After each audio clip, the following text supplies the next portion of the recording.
Hey everyone, welcome back to the Improv TX Comedy Network. If this is your first time checking out the podcast network, we appreciate it. Please head over to your favorite podcast app, Spotify, Stitcher, Podbean, or iTunes, and give the Improv TX Comedy Network a like. And just a reminder, the Improv TX Comedy Network is live on YouTube with all your favorite comedians on the improv stage. All links can be found in the description. And with that, on to the podcast.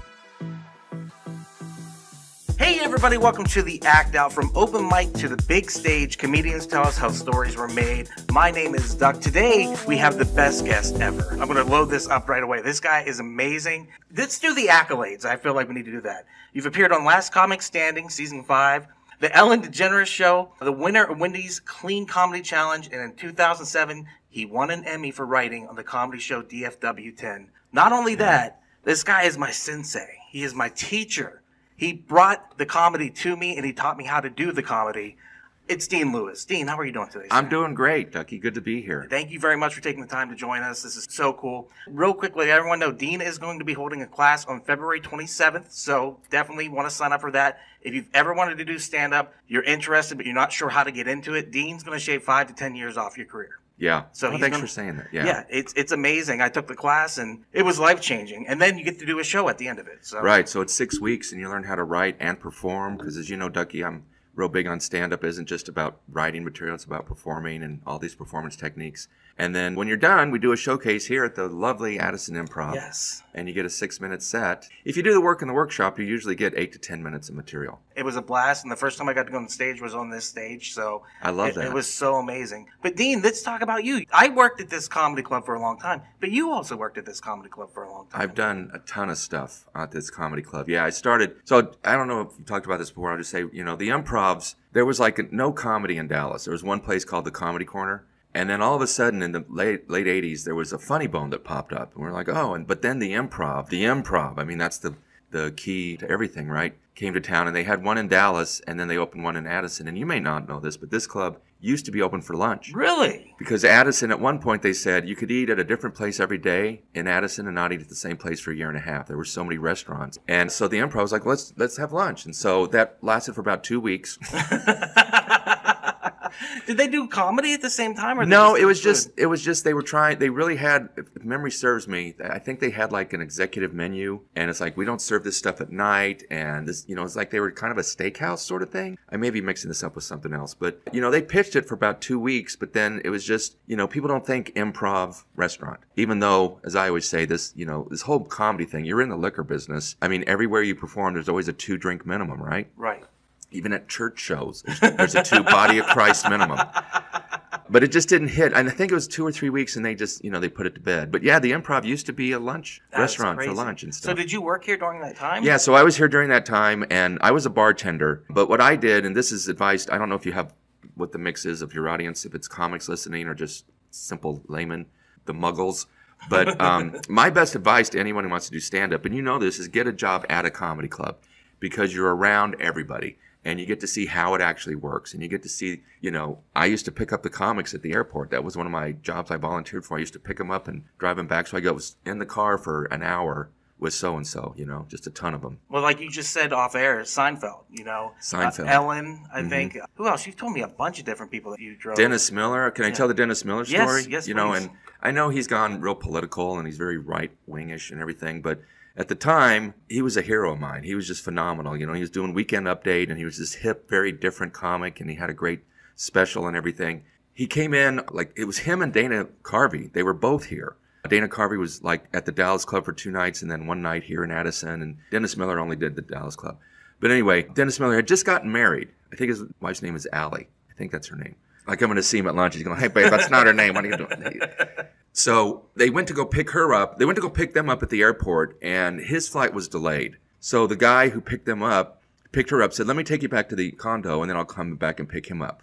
Well, his plane landed earlier than they thought, and he called the club. He was ticked off because he was getting mobbed. He's a big star at the time because of SNL. So he was just, tearing him a new one. And so apparently he was kind of persnickety the whole time, like the club was having a hard time handling him. And I saw his sets. It was amazing. And just as a little history, so Dana Carvey came in a night early, and Dennis Miller was doing his last show on a Saturday night, And Dana Carvey started heckling him as Dennis Miller. Because, he used to do Dennis Miller's like, a great setup, babe. He's like, Carvey, is that you? And so they brought Carvey on stage, and they did like a minute or two together. The audience was insane. Again, it's the Dallas Improv. It was about 250 people.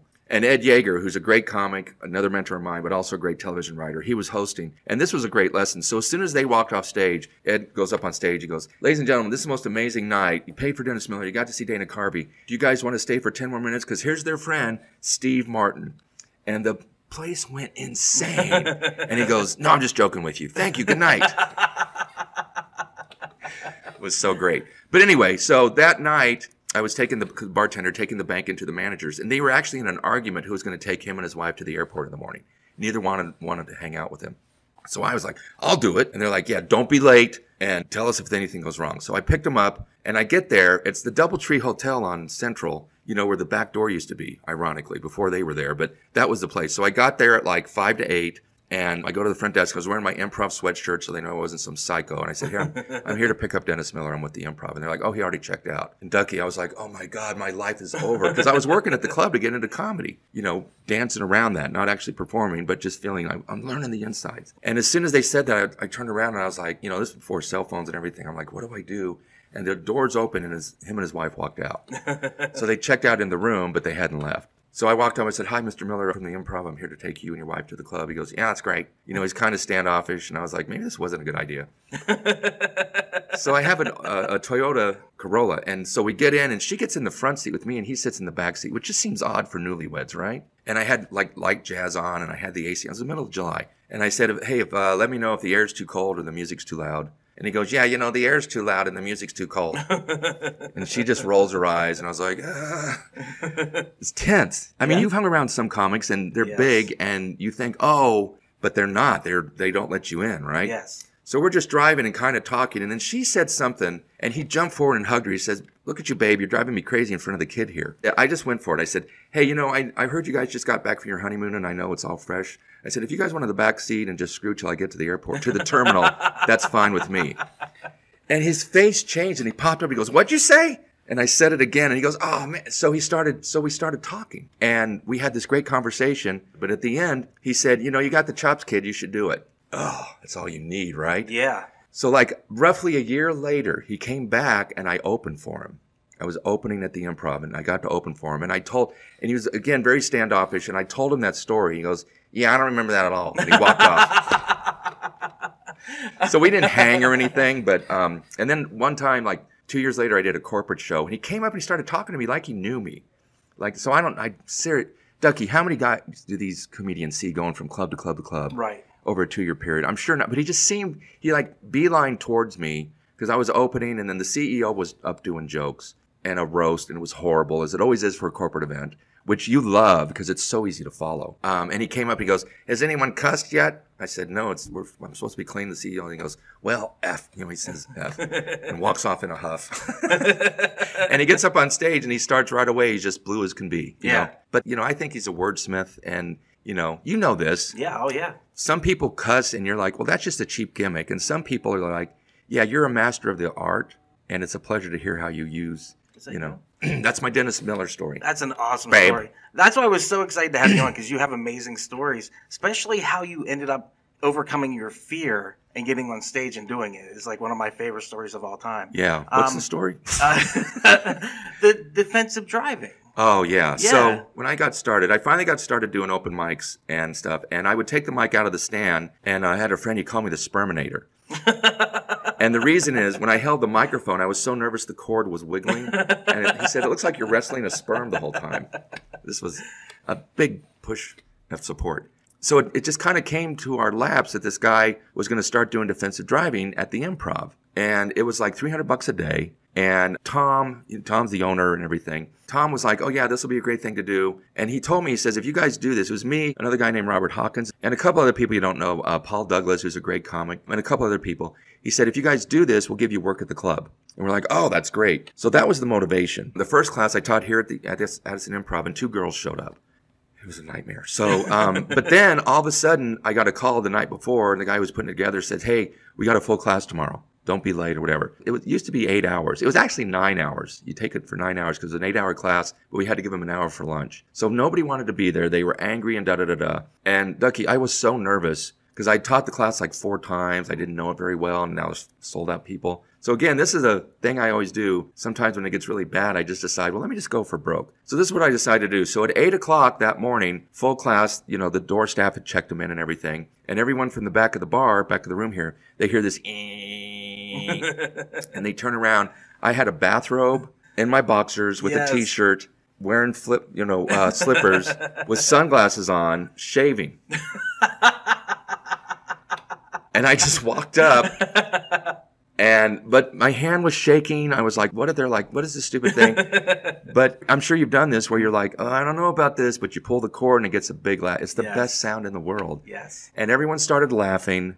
And then I don't remember exactly, but I got up and said something about, why'd you guys dress? It's Saturday morning at 8. And I just started doing kind of crowd work, but still, it took a long, long time, like 3 or 4 months. That was great, but they're still ticked off about being here. There's still some obstinate jerk who's just defiant. It raises his hands. That's not true. And if that's so, why don't the police do it? You know, you see, it's like it was an 8-hour heckle training because I had to win those people over. So when we started doing this, they were really the TEA, the Texas Education Agency. They're the ones who kind of organize it. They told us when we were getting trained to be instructors, they're like, we're going to send people to your class. They're going to be undercover. And if we see you doing things wrong, we're going to shut you down. Oh, wow. Because they told us, they're like, we don't want comics teaching this. We think it's a mixed message that it's like, hey, our message is be a safe driver and your message is driving zany. So it was, we had all these problems. And so I didn't want to drop the ball. And so I got kind of Nazi-ish. That's even a word.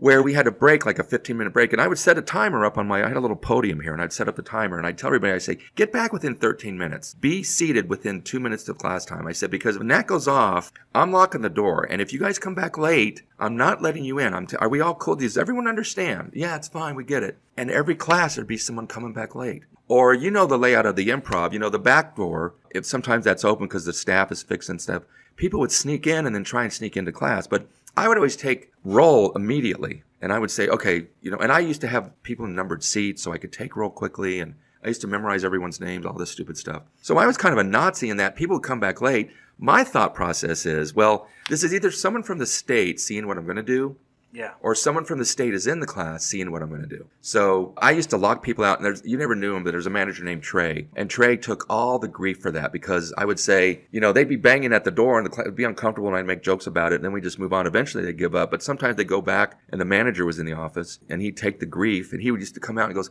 can you let him in? I was like, no, Trey, I can't. I told you about this. We don't know if anyone from the state is here and we don't know if they're from the state. So Trey hated me so much because I did that so many times. The other instructors would let it slide. But Tom, and I didn't want to have to get the tall from Tom. Yeah. Because I love Tom. He's like my brother. We started roughly at the same time at the Improv where he was a door guy. But he's the boss. He's the owner. He's the manager, and it can get ugly quickly. So no disrespect. He's the best thing ever.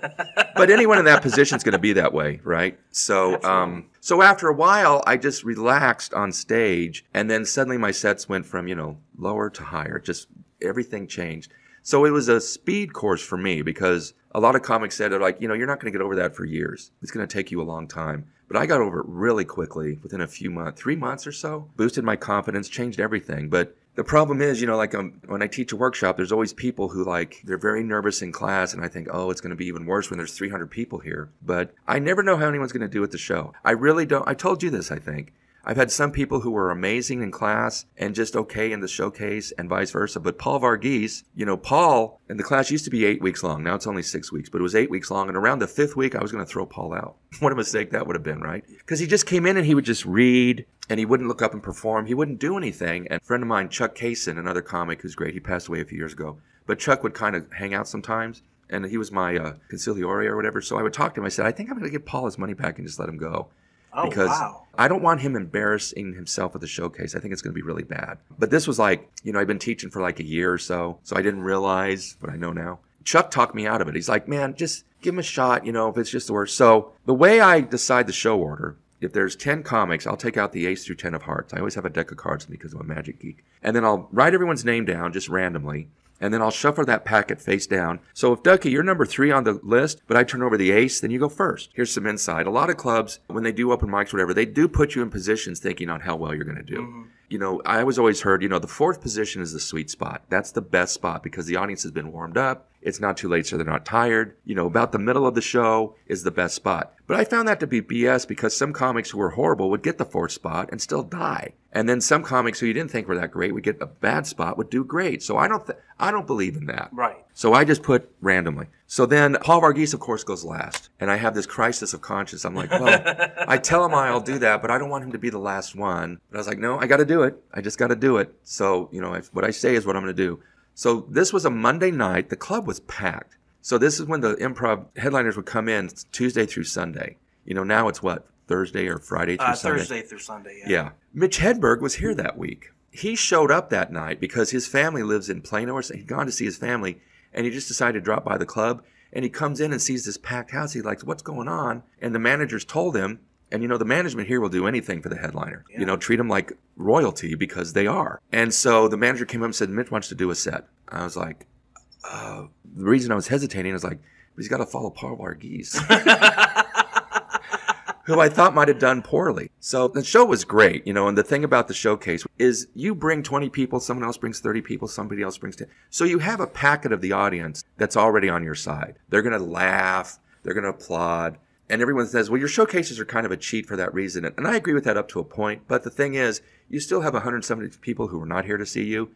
You got to play to them. If you do well, then that shows that, yeah, you had fan base, but that's what headliners have. They have a fan base, but there's still people who don't know who they are. I digress. So Paul's getting ready to go up. Now, in my lifetime, when I was a kid, my mom was a big Elvis fanatic. Elvis came to Denver when I was about 8 or 9. And, you know, she got backstage and she went to a party with him. And apparently he asked her to sleep with him. And she said, no. Oh, wow. I can do the whole Elvis thing later on. But she found out when he was leaving on his plane to Lisa Marie. So we went out to Stapleton Airport, to this little side airport, to see him leaving, you know, and no one knew it was him. But there were still about 20 people. It was Elvis in 72 or 77 or 70, I think. And I remember, Ducky, this guy got out of the limo and walked up and he had like this powder blue Nehru jacket on and he had all the rings and the glasses. It was like looking at a god. Yeah. I mean, it was like, he's not a human. There was a glow about him, and I'm not a starstruck, but I was just like, oh my God, what is that? And then I saw Michael Jackson on the Victory Tour, and, you know, I was way back and he was real small, but still, when he walked on, there was just that thing. Some people just have that thing. So little timid Paul goes walking up on stage, and it was a lion was born. He just exploded. And, you know, Paul Varghese is one of the best comics ever. And he just became Paul Varghese. And he crushed it to the point where I was standing next to Mitch Hedberg by the soundboard, and he was going to get up and do like 20 minutes, and he was going to try out new jokes is what he basically wanted to do. And he was going, man, I don't know if I can follow that. Oh, wow. First time on stage. And then he got up on stage, and he said, you know, here's a little trick comics do. If you follow a fantastic comic, you can either ignore that happened and hope the audience forgets it too, or you acknowledge it. And he got up and goes, give it up to that guy, Paul Varghese, man. He's great. That's something else, man. I don't know if I can. He made a joke about it. Yeah. Now, he killed because, you know, everyone was like, who's this? He's here? I'm like, because he was very hot at the time. But that was Paul's first time on stage. So like 3 weeks later, I get a call from Paul, and he says, hey, I'm doing a show at the Improv called Indians at the Improv. Do you want to do it? And I said, well, Paul, I think I'm 1/16th Cherokee. And he goes, well, it's just me and Raj Sharma. But that was the club's idea, I think. I think this club wanted to call it Indians at the Improv. But we got to fill the show, and I'm asking you and asking Chuck, would you do it? And I was like, sure. You know, and in my heart, Ducky, you know this. Like, this is what drives me crazy about people taking my class. Is, you know, before the last class, they bring me their card and they have a website. I'm like, dude, you don't have an act. You have no experience. You're fresh to this. Even if you have 6 minutes that kills, you got to have a minimum, what would you say, 30? Oh, yeah. You got to have a minimum of 30 before you start promoting shows and people come out and all that. Unless they know it's an open mic and just, hey, I'm working on stuff and this won't be great, but I need the support. That's another thing. So in my heart, when Paul called me, I was kind of like, why is this kid doing a show already? I mean, he's got 6 minutes. You know, it's obvious you're calling people to fill in the time. You don't have it. So, Ducky, when I got here, I don't know if you've ever seen this. This only happened for one other comic, which was, who's the guy from Whose Line Is It Anyway? I can't think of his name. Anyway, I saw this happen for him. But when I got here for that show Tuesday night for Paul, there was a crowd wrapped around the building twice.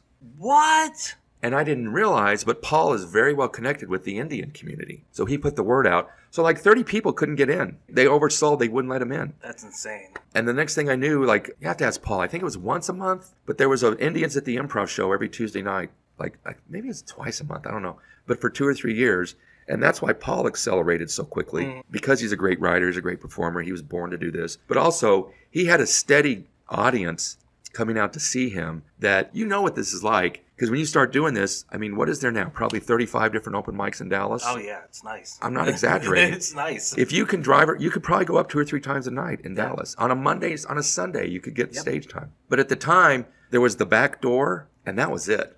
I'm sure I'd be corrected on this, but to me, there was like, the Improv wasn't doing open mics. Hyenas wasn't even around, I don't think, then. They were not doing. So Paul had a steady gig, with a big audience. But the problem with most open mics now is, how do you get your friends and family to come out and see you more than twice? You can do a show at the Improv and they'll come see you because they're excited. And they'll come and see one more show. But then the next time you invite them, they'll go, well, do you have anything new? Do you have a fresh 10 minutes? Or, we've seen you, and that's great, but it's the same thing, right? It's really hard to get people to come back. But no one knew about the world the way it is now. There was no Facebook or marketing or anything like that. You would just call some friends and hope for the best, get 2 out of 20 calls, right? So Paul had a steady audience, because that audience came to see him, but the Improv also promoted it. So it wasn't just people he knew. It was real audience, not real audience. But you know what I'm saying? Like, it was a mix of not just supportive, but people wanted to see him. That's the big secret.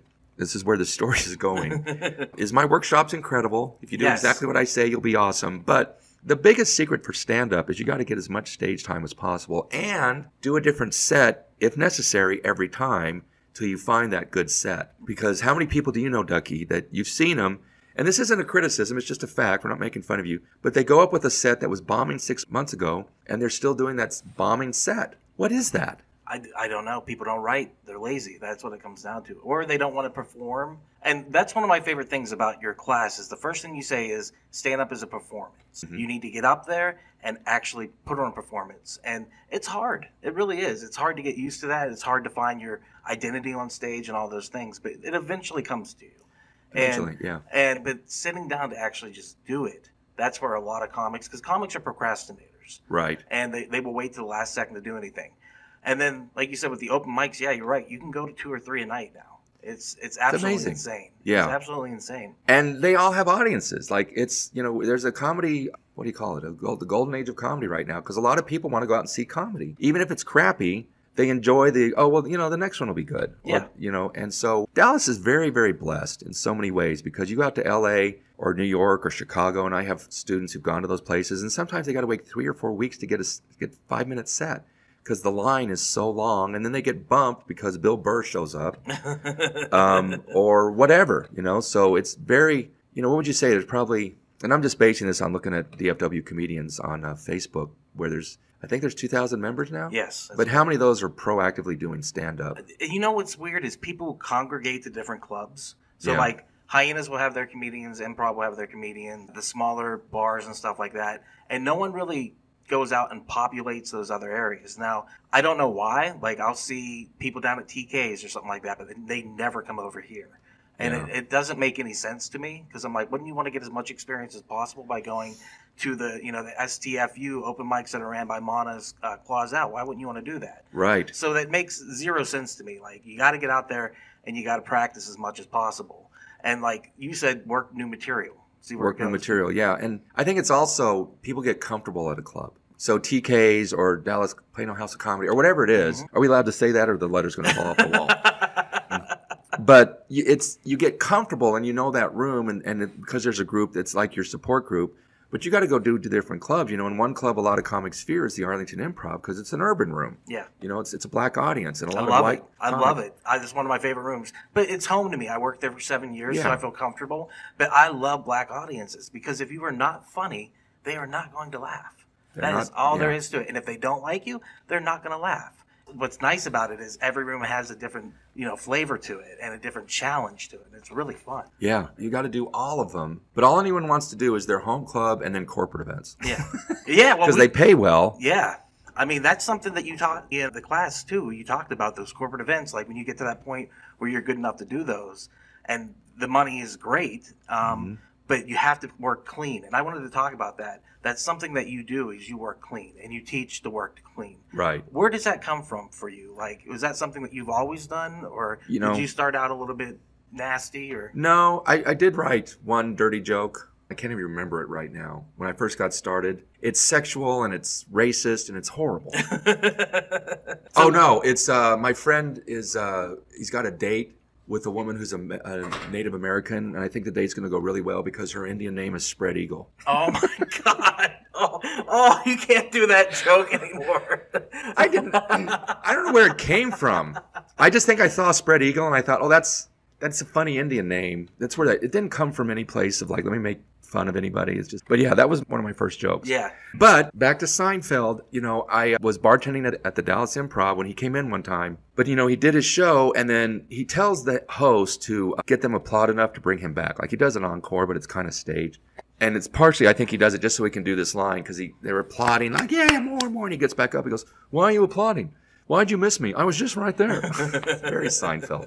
But anyway, so he would take questions from the audience. And somebody said, tell us a dirty joke. And he said, you can hear a dirty joke tomorrow at work. Tonight you came to see a professional show. And that was, I heard angels sing. I was like, yeah, that's the deal. And then, everyone works blue at the beginning. And I'm not knocking that. I understand it. Yeah. But it's also like, part of the reason I push it in my workshop is you've got to do things. I call it step away from the crowd. There's a crowd of comics. What do you do to step away from that group and be noticeable? And one of the simplest things is just don't work blue. That's all you got to do is just cut out all the sex stuff, all the body function stuff, all the cursing, all the, anything. And then another layer of that is being racist. Like I've got a girl in class right now and she's just this adorable white woman, but she was telling these Mexican jokes last night. Oh, jeez. And I told her, I said, look, I just preface it now because people really fight back. I'm like, you can do whatever you want, but I'm going to tell you, you're going to have shows where people are going to get really ticked off about that. Yeah. She goes, but I used to live in West Texas. I dated all these Mexican guys. I'm like, then you need to do jokes about that first, so at least we understand where that's coming from. Because right now it comes across as racist. Yeah. Even though that's not in your heart. You know how weird the world is now? And eventually the pendulum will swing back. Yeah, so that's where it came from, was Seinfeld. And then also I still do love Jay Leno, and he worked really clean. And my friend Oliver, who's with 4 Day Weekend now, we started stand-up together. And we went and saw, and Robert Hawkins was with us too. And by the way, Robert Hawkins is a red-haired guy. Oliver, my friend, is black, and I'm very white. We used to call ourselves the Neapolitan group. Hawkins named us that. But we went and saw Jay Leno, and then we had a friend who got us backstage, and we got to go hang with Leno for like an hour. It was amazing. Yeah. I've heard he's a nice guy. Nicest guy in the world. And I know the thing with Conan and all, but I think that there's layers to that story. Mm-hmm. Who wouldn't try and fight to keep the Tonight Show? Absolutely. But he told us, he said, he says, working blue just limits you. And Sean Trainer, who used to be a manager here, he said it best. The only thing Sean ever said that I like. No, I'm joking. I love Sean. I miss him. But he said, if you work dirty, you can work this many places. And he says, if you work clean, you can work everywhere. And then I added this. I'm like, also, you can always make clean dirty if you need to. You can drop an F-bomb or do whatever. So that was always my thing. And, it's the comics I admired were always super clean, when I was coming up back in the 80s and 90s. So that just set the level for me, and I get so much more work. Brian Regan, he used to come to town, I guess, 4 or 5 times a year, and he actually said, I only want to work with Dean, because no other comic was clean at the time. Nobody else was clean. Mm-hmm. So, it's an example. And then, so this rolls into corporate. Just a little word of warning. A lot of you are not going to like to hear this, but you shouldn't be doing corporate unless you have an hour clean. And I mean so squeaky clean, your grandmother at church can listen to it, right? And the reason is, here's the thing about corporate. Anybody can join Gig Salad, and then used to be Gig Masters, I think it's called the Bash. And anyone can join these, and it's like $35 a month or whatever, and you can put together a little press packet, and, so somebody at a corporation today they're gonna have a meeting, and they're gonna say, oh, we gotta make this more entertaining, or we gotta do something different or whatever, and then they'll go, hey, Angela, find us a comic. So somebody who has no idea of how to do this is gonna go, what do? You go on the internet, local comics for hire. And the first thing that's going to come up is the Bash and Gig Salad. So by paying your $30, $35, not $40, whatever a month, you're already going to be noticed. And you're going to go to the Gig Salad and you're going to say, clean corporate comics. And they're going to give you 20 names. And then you're going to pick, all right, I like this guy, I like this girl, I like this one. And then Gig Salad's going to contact you and say, hey, so-and-so's interested in hiring you for a gig. What do you want to do? And so what you have to do then, and you put it on the page, but you put what your price range is. But, you put, okay, here's what I'm going to charge. Now, what everyone has figured out is, well, I'm going to lowball it. I'm going to go low. And that's how I'm going to get hired. And unfortunately, that works. But you have maybe 20 minutes. They want you to do an hour. You think you're going to get away with crowd work, which is not going to work for corporate. Right. For a lot of it can, but it's not going to work. And you're going to go blue. So here's the problem. Here's the problem I want to get to. This is why I wag my finger like an old. There's many times I've done things on bid for and I didn't get it. And so then I'll send them an email like the day after the event and say, hey, thanks so much. Or I'll call them. I actually call because I get their number. I think calling is better than internet. So I'll call the company to talk to Pam, you know, and XYZ Industries. Can I help you? And again, this is the night after the show. Yeah, I was calling. Can I speak to Pam Wilson? Oh, I'm sorry. She's no longer with the company. That's happened 3 different times. Wow. Now, I don't know this, but my instinct is they hired a comic. The comic cursed and went blue and didn't do the time. And Pam got fired for it. Because what can they do to the comic? Hold back the check? Yeah. If that. But, you know, the corporate events, it's not just the bosses. It's they bring in clients and family is there and HR is there. And you can't do anything that is inappropriate, you know. So these comics are getting people fired, I think. I mean, I haven't confirmed that. I didn't say, well, did they get fired because the comic sucked? I mean, what am I going to say? But I would bet that's the reason. Because these comics will gladly put together, you know, a wizard at putting together a great website. And they really upsell themselves. And I'm doing it cheap and all this stuff. But the other thing I'll say is, you know, if you decide to do corporate events for a cheap amount and you're breaking all these other rules, it's really going to be hard for you to break into the $5,000 realm. It's going to be hard for you to break into the 10, 15, 20,000. You know, Seinfeld's corporate rate back in the day was $1 million. Oh my God. With no meet and greet. Wow. Because you think, well, let's book him and then we can hang out with him. And it's like, no, it's $1 million, no meet and greet. And he was booking them all the time. You know, but for big companies, there's a story about Leno. He did a thing for Microsoft. And I think it was $1 million.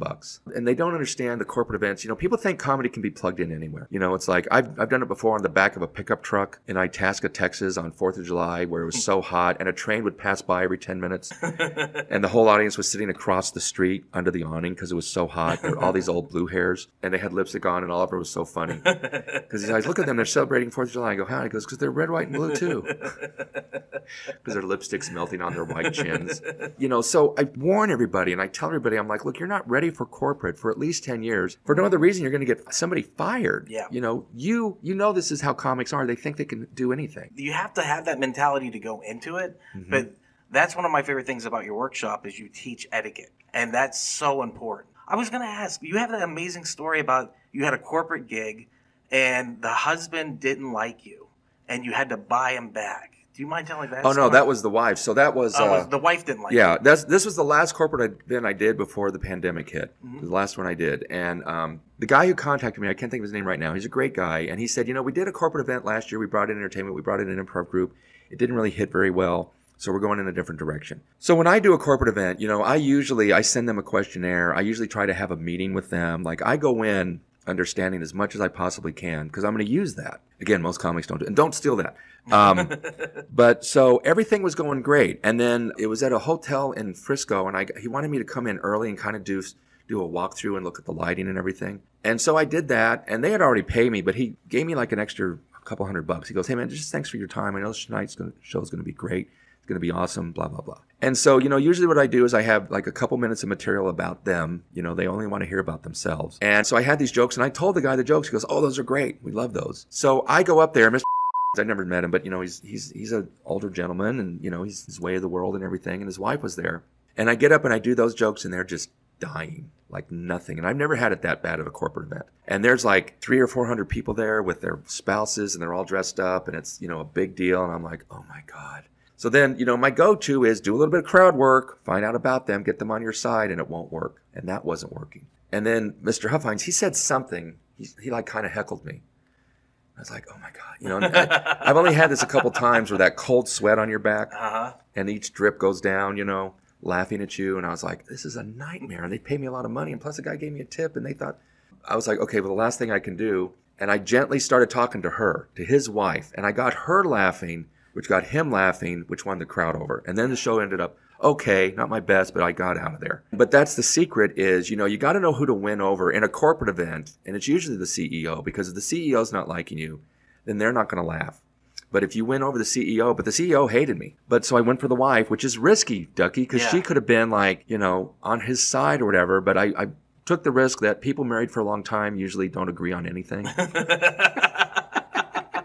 It's true. It's very true. Yeah, that was one of the worst. You want to hear another story? Absolutely. It's not even really about me, but it's just a lesson to be learned. And by the way, I want to give a plug to 4-Day Weekend, who are in Fort Worth and Dallas, and I know all those guys. Hands down the best at what they do. They probably do, I'm guessing, a couple corporate shows every week. To this day, during the pandemic, I'm sure they were performing a lot. And they're just at another level. They're the best improv, and they're best at what they do, customizing the show for each corporate. They're fantastic. They're the best. I can't say enough. I'm jealous of how great they are. And, when they do those shows, people are always in the audience, and they book them after those shows. I mean, it's just, they're a machine. They're awesome. And they've done thousands of shows. So once in a while, I get to work with them. Dave Ahern is usually their host, but he was doing something else, and they call me in sometimes, which I'm very grateful for. It's great. And again, I get to see him, and I love him, and I know Oliver and Frank and the other Dave and everybody. So this was at the, I forgot. What's the place by DFW? Anyway, so it was out there, and it's top of the line. So at these corporate events, these companies rent the rooms for a limited amount of time. So at this event, they had a big stage. There was probably a couple thousand people there, if not more. And 4-Day Weekend had been working with this company all week long. Like, they had done improv workshops, and they'd done all this training with them. So I'm sure they were getting paid a pretty penny, right? And this is always a mistake. So they did the award ceremony, and then it was going to be the improv show. We were going to do an hour-long improv show at the end. So the award ceremony goes way over. It was supposed to be done around 8:30 or 9. It was like 10:15 before it finished. Oh, wow. In the meantime, the staff at the hotel is telling us, they're like, you guys only have the room till 11 because we've got a big thing coming in tomorrow, and it's going to take us 12 hours to strike the room. You guys got to get out of here. We're pulling the lights. So the award ceremony ends, and the CEO, I believe, says something about, this has been a great year. Congratulations, everybody. We're going to have a fantastic year. Thank you all for coming out. Thank you. Good night. And 80% of the room stands up and starts to leave. As they're leaving, then the music starts, and it's supposed to be, and now, ladies and gentlemen, you've been working with, please welcome 4-Day Weekend. Now, they had wireless mics, and everyone gets up at the time and starts getting on their phone. The sound system goes into the toilet. I don't know if it was interference. I don't know what it was. But 80% of the room had left. They were all leaving, or they were going to the back of the room to drink. So some people were staying to watch the show.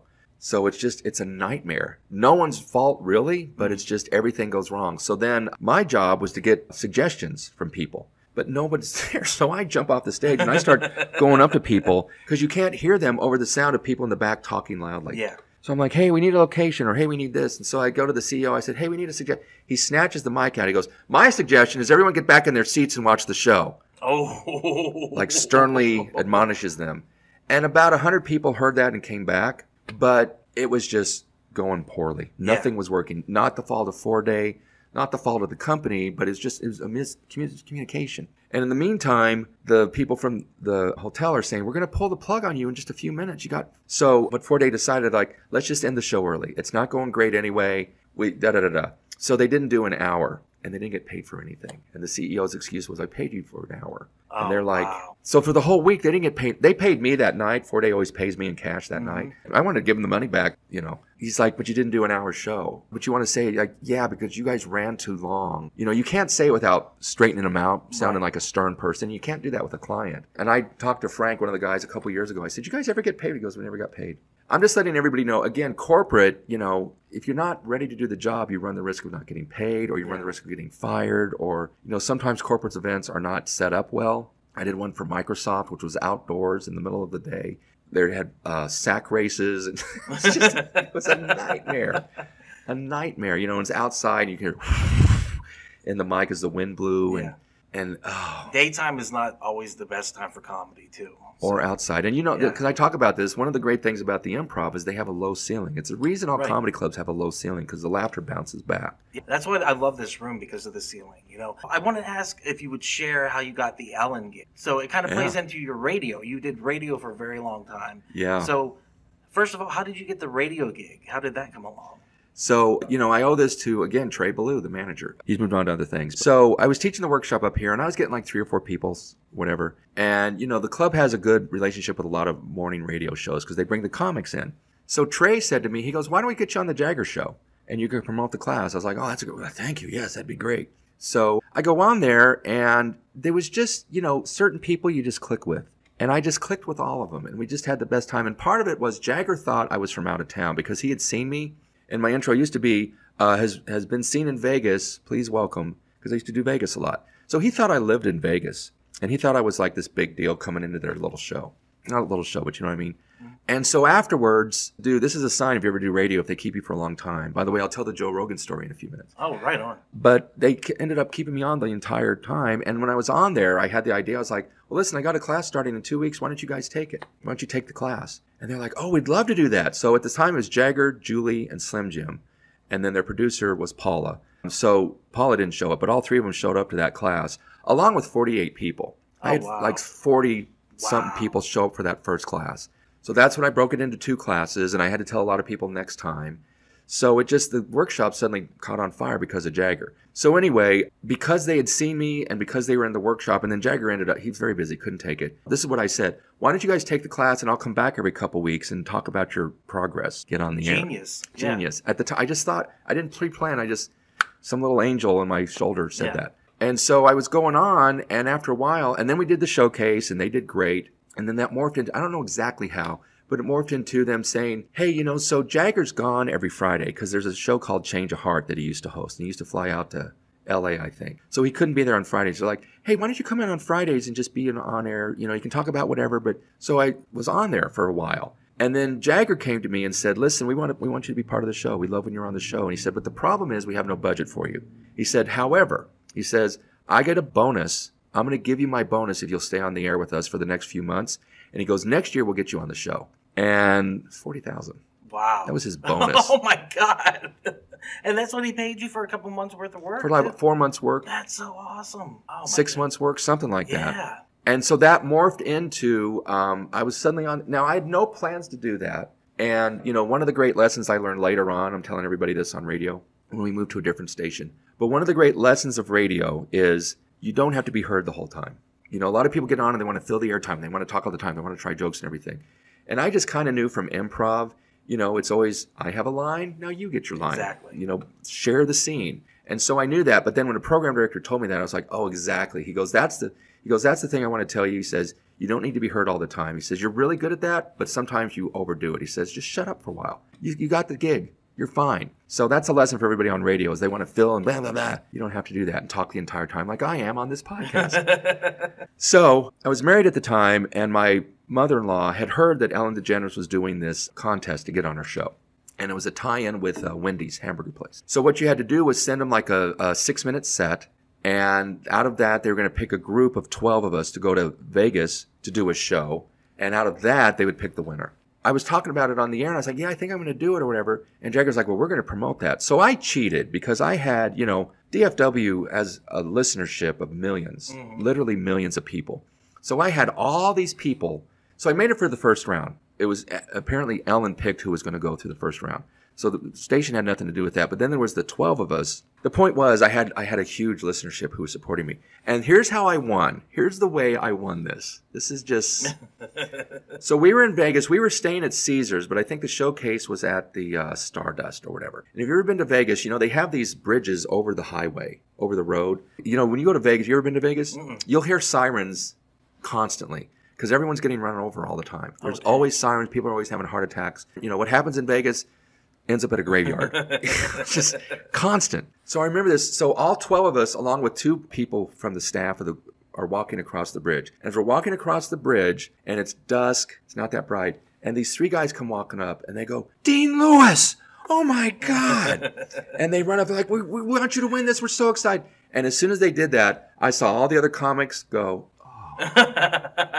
It like crushed them. And we talked just for a second. I signed autographs. Like, we love you on the Jagger Show. I just happened to run into those. They're the reason I won. And as soon as we walked away, one of the producers came up and he said, you just won this, right? And I was like, I was dumb. I was like, why? He goes, did you see how everybody was? I said, yeah, it seemed like they were. He goes, yeah, you destroyed them. He says, you already won this. I was like, well, whatever. So we did our sets, and I didn't think mine was that good. But then, like, 2 or 3 days later, I get contacted. They're like, hey, we're from the Ellen DeGeneres Show, and you won the contest, and here's the ticket. You and your wife can come out to L.A. You're going to get to spend 3 nights here. The taping is going to take a little bit of time, and it's going to air the following day. So I went and did it, and it was amazing. It was very funny because what you think is going to be is never what. So my wife and I are there, and the Ellen show, I think they tape like 3 or 4 a day. Gone now, but so all these celebrities are coming in, and we were in this little dressing room. It was nice, but across the hall was the makeup room. And so I went in and got my makeup, and they're just, we'll come and get you. And the show I was on, Carrie Fisher was on it, and Harry Connick Jr. were the guests. And I was like, well, maybe I'll get to meet them. I don't know, But I was just like, I'm just going to float through this and not ask for anything, and just whatever they tell me, I'm going to do it. When it came time for me to do it, they're like, well, you're going to be doing it in the, I don't remember what they called it, but there's a group of people who were in the main room, and then there's a side room. So I was going to be doing the show in the side room. I wasn't even going to be on the Ellen set or whatever. And I was confused because they said, well, you're going to do a set, then we're going to interview you. And then it was like, no, we're just going to interview you. And then it turned out, it was like, no, you're just doing a set. So I go to this back room. It looks a lot like this. They built a little mini stage or whatever. So I go up in front of 300 people, and Ellen was there, and we talked for a minute. And then I did a joke. I just got to do one joke. Yeah. That's all they wanted was one joke. Yeah, you can watch the video on YouTube, and it's insane. But the joke you chose was so smart because you have a decent-sized setup. Mm-hmm. And then you have punch. Set a punch, tag. Yeah. Oh, yeah, tag. Yeah. It's insane. And I watched it earlier. I was like, that's so smart because, like, one of the things you teach is laughs per minute, you know, and you want to do, what, is it 5 to 7? Or? Minimum of 5. Yeah. Minimum of 5. Yeah. And get your first laugh within the first 8 seconds of being on stage. Right. But, yeah, and then headliners usually start at 8 to 10 laughs per minute. And then the story is I saw Dennis Miller once, and I counted when I first learned about that. He got 22 laughs in a minute. That's insanity. How? And but the tag, like you said, that's how you just keep going off that one thing. And so that was so funny to me because I think it's all of 2 minutes is the clip online. If that, yeah. But at the same time, what great exposure. And to say, I've been on Ellen. Is that got me a ton of work, man. Yeah. Because if I get anyone interested in, corporate, and I'll send them that clip and the one from Last Comic Standing. And that's all I got to do. Even though those shows are ancient now, it's still in the public mind. I was going to ask about the Emmy. Yeah, how did that come along? Like, what was the DFW 10? Is that what you wanted for? Yeah, so DFW 10, it was kind of a ripoff of Talk Soup in that me and the other guy, Lee Van Cleef, who was the producer, but the other writer, he's the one who hired me. So what we did was, and God, what was this, 2006, 2006, something like that. When the internet is not what it is today. But we would scour YouTube and we would scour the internet looking for just weird videos. I was just a writer on the show. And then this host, she was awesome. She would tell the jokes, So it's basically, hey, show a clip, make fun of it. Show a clip, make fun of it. It's a simple format for a show. So I get a call one day from Frank Ford from 4 Day Weekend. He goes, hey, we know this guy Lee, and he wants to do this show, but we're just so busy, and we thought of you. Do you want to have lunch with him? And I was like, sure. So I go to meet him, and Lee Van Cleef, what a name. Nicest guy in the world, and he tells me what his vision is, and I was like, okay, yeah, let's do it. I gave him some examples of what I do and everything. He goes, yeah, I think you're the guy. So, I would write furiously because a lot of times he wouldn't send me the clips until the night before. I was up at 4 a.m. writing these jokes and everything. It was on Channel 11, the midway point between Dallas and Fort Worth, the station there. That's where we filmed it. And it was on the news set, but they built one little tiny part of it just for us. Like one day there was a tornado thing and they had to come in and stop us so they could do a weather report. It was just like this halfway put together kind of thing. We felt like we were, bothering him.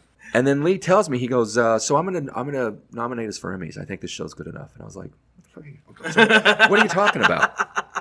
It's because he's won Emmys. He was a news guy, but he wanted to do other types of programming. He goes, I've won some Emmys. He goes, it'll be a regional Emmy, but he says it's an official Emmy. And he says, I'm going to nominate us for it. So I was like, okay, fine. Sure, do that, Lee. Go ahead, you wackaloon. So this was when I was back on the Jagger Show. And at this point, the Jagger Show has gone through so many transformations. But at the time, it was me and Jagger, and then Mondo Mike and Jasmine Sadri. They were on the show, too. So Jasmine was in a play, and none of us had ever done anything like that. So we all went out to go see her play on a Saturday night. And I was so excited, and I was, we all had dinner. We used to hang out. A lot of radio shows don't hang out. We still text each other all the time. So I go to see the show, and I've got my tux rented for tomorrow night as the big ceremony, the big Emmy thing, and I was going through divorce, didn't have a girlfriend, and I was just like, well, I'm just going to go table of one. It'll be, I'm part of this Emmy ceremony. It's going to be great. I'll sit with Lee. Oh, I couldn't sit with Lee because he had moved. He had left like a month, but he got hired to somewhere. He had to leave, so he was gone. So I'm driving home Saturday night after the play, and I get a call from Lee, and I was like, oh, I wonder what this is about. And he goes, hey, man, where are you? And I was like, well, I just saw a play. He goes, why are you not at the Emmys? And I thought he was busting my hump. I was like, tomorrow night. He goes, it was tonight. Oh, no. And I pulled over because I was, I get emotional. I was about to cry. I was like, what? I missed it? Lee, you're messing with me. He goes, no, I'm not messing with you. It was tonight. You didn't show up. Oh, wow. Oh, and I was just like, it's like, Lee, I'm so sorry. He goes, I don't care about that. He goes, you won. He goes, we won. was like, what? He goes, we won the Emmy. You're kidding me. He goes, no. He says, can you write something down? Write this person, email them, and tell them your address. They'll ship the Emmy to you. So I totally missed it, but like a week later, there's this huge package on my porch, and I open it up, and it's an Emmy. Now, again, it's regional, which meant it was like us in New Mexico. There's like 6 states. It wasn't a big-time television Emmy, but I've got it in my house, and can I tell you a little off-color thing? Sure. That thing's gotten me laid so many times. I'd be on dates, and my kids were at their mom's, and they go, let me see your Emmy. Because I don't display it in my house. It's hidden away. So I bring it out, and the next thing I know, there's piles of clothes on the floor, and the Emmy, man, I'm telling you. And you told me before the radio didn't hurt either. Radio didn't hurt. And, also what helped a lot, when I started at The Edge, my first son, Connor, had been born, and then my second son, Logan, had been born, and then I got fired. It was a nightmare because I wasn't doing anything else. I wasn't even teaching defensive. I quit defensive driving. So I had no income other than the radio, and it was insurance, and all that was gone. But 105.3, which is a sports station now, because at the time, 105.3 had Howard Stern, but he had quit to go to satellite radio, and David Lee Roth had taken over. And that was a nightmare. And he's not a radio guy. He's an entertaining genius, but he's not a radio guy. So they had gone to Opie and Anthony, but that wasn't working because it was not local. People didn't like that. So the program director was looking for other shows, and he just happened to listen to us. He goes, this is the show we should get because it's local, it's funny, it's all these things. So the day after we got fired, or like a couple days later, we had lunch with them, and we got hired over at the 105.3. But I'll tell you that whole story if you want to hear it. Yeah. Because we weren't allowed to get hired somewhere else for a while, but we did it anyway. But anyway, so when my wife, Heather, at the time, when she went into labor the first time, like I was on the air that morning. Like I was calling the station every morning going, not yet, not yet. So it's like kind of this big deal. And then when Connor was a year old, we did the Edge Fest St. Patrick's Day parade. And my wife was working, and I couldn't find a sitter, so I had to take Connor with me. But we dressed him up like a leprechaun. He was the Edge leprechaun that year. And I was just holding this little baby, and Jagger was holding him, and Paula, our producer, her husband, was holding him. So he was kind of famous. Anyway, the reason I'm telling all this, and then the second child was born, but it was kind of like we were family for the station, for our listeners. People knew my history and everything. And then we got fired, and we moved to 105.3. And that was around the time that, things went south with my wife and I. I told Jagger and I told everybody what was going on. I said, but I don't want to talk about it. We're going to therapy. Things are going to work out or whatever. And this is what's weird, Ducky. And I'm an atheist. I don't believe in anything. But we started getting calls, and we always made jokes about my wife cheating on me, how I was a loser and she was beautiful, and why was she with such a plain-looking guy. And that was always our running gag, even when the babies were born and all this kind of stuff. So we kept up that front. But we started getting calls. Our producer would come in and say, hey, people are worried about you, Dean. Oh, wow. I was like, what do you mean? They're like, they want to know if everything's okay in your life. And we were all dumbfounded. We're like, we're not saying anything. We're doing what we've always done. And we would get people calling for a contest. And there's a thing I used to always say to people, I love you, man. And people love that, So if you call in, I knew your name was, I go, when you hang up, I go, love you, Ducky. And I go, love you, Dean. It was just this running gag. And so I'd say, hey, love you, man. And they would go, yeah, are you okay? So they'd figured it out. It was weird. We had about 15, 20 different times where people knew, and we're like, what are we doing? Yeah. What are we doing that they can tell? So anyway, in the midst of that, we finally announced it. It's like, listen, relationships don't work out. I still love my children very much. My wife and I have just decided to go separate ways and all that kind of stuff. So then I started getting all these emails, and this was back in MySpace days. On MySpace, like, hey, I'm sorry about your marriage. You want to have lunch? You want to talk about it? And I knew even back then that your MySpace photo was not you. That was you 12 years ago and 50 pounds ago. So not that there's anything wrong with being 50 pounds overweight. You got to be so sensitive these days. Yeah. Look at me. Look at me. Yeah. This is all about within the last 10 years. I bloated up like a pregnant. So anyway, so there was a lot of action, as they say, going on where, and I'd never been like that before. And now that I've been through it, you're going to cry, but it's kind of like, I'm not a big fan of one night stands. It's it's awesome and fun for a lot of reasons, but the next day they're gone and it's empty, Yeah. And I had a couple girlfriends, and I just realized I wasn't ready to do girlfriends at that point. So, but yeah, radio was pretty good for that. I wasn't rock star level or anything, but there's a couple that they're still in my thoughts. Hey everyone, it's just Duck jumping in to say thank you so much for checking out the podcast today. If you dig it, please head over to our website at improvtx.com, where you can check out our calendar for all the upcoming shows in Addison, Arlington, Houston, and San Antonio. And don't forget to follow our social media, all links in the description. And with that, back to the podcast. What made you decide to start doing the workshop? I mean, how many years have you been doing it? I always ask and I forgot to ask. Since 2000 or 2001. Yeah. So what was that, 23 years? So the way I got started, there's a guy named Sam Cox. Sam Cox was a guy in Austin, and he started a stand-up workshop. It was called the Comedy Gym. And he used to fly from Austin to Dallas to San Antonio to whatever. And this was back when flights on Southwest were like $50. And so he had a workshop. And I always wanted to do it, but Ducky, the thing is you're terrified of doing it. And, the problem is you see Seinfeld or Bill Burr or whatever, and you think you have to be at that level to start. That's the big mistake. You don't. It's okay to fail for a long time. Everybody, Chris Rock had bad open mics. Louis C.K. had bad open mics. I mean, you got to start, but it's hard to accept that. And you want to just be instantly good. So, at the time, workshops were really looked down upon. And when I started taking Sam's class, other comics I would run into would really crap on me for doing it. It's so weird, like, because I bring up your class, and then people will be like, well, you don't need a class, and blah, blah, blah. And I'm like, what's wrong with taking a class? Like, it's looked down on for some reason. And that bothers the hell out of me. I actually get very fired up about it. I do too. I had a conversation with somebody earlier, and they were like, why would you take a class? I was like, because, like, there's so many things you don't know, just when it gets down to the etiquette. Do you know what the light means? Do you know what this means?